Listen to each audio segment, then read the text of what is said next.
നിറമാകുന്നതിനേക്കാൾ ചാരമാകാനാണ് എനിക്കിഷ്ടം. എന്റെ ഉള്ളിലെ തീപ്പൊരികൾ മണ്ണിനടിയിൽ ശ്വാസം മുട്ടരുത്. അത് അഗ്നിയിൽ സ്ഫുലിംഗങ്ങളാകണം. ലോകത്തെ ഏറ്റവും വിലപിടിച്ച എഴുത്തുകാരന്റെ അവസാന വാക്കുകളായിരുന്നു ഇത്.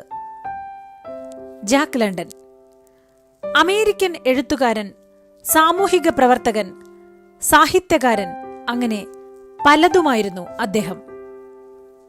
1876 ജനുവരി 12 ജനിച്ചു. ബാല്യം നരകതുല്യമായിരുന്നു. പത്രം വിൽപ്പന, ചണക്കമ്പനിയിൽ ജോലി, അലക്കുകടയിൽ, പവർ സ്റ്റേഷനിൽ, അങ്ങനെ അലഞ്ഞു തിരിഞ്ഞ് 16 മണിക്കൂർ വരെ ജോലി ചെയ്തു ആ കുട്ടി. കാലം പക്ഷേ അവനെ ഊതിക്കാച്ചിയെടുത്തു. Call of the wild, the iron heel തുടങ്ങി അനവധി കൃതികൾ.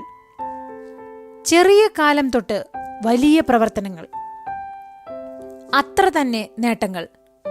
ഒടുവിൽ 40ാമത്തെ വയസ്സിൽ മരണം.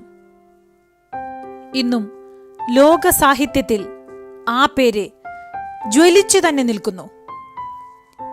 എത്ര കാലം എന്നല്ല, ആ കാലം എങ്ങനെ എന്നാണ് വിലയിരുത്തേണ്ടത്. ഓർക്കുക, ക്വാണ്ടിറ്റി ടൈം അല്ല, ക്വാളിറ്റി ടൈം. അതാവണം ജീവിതം. ശുഭദിനം.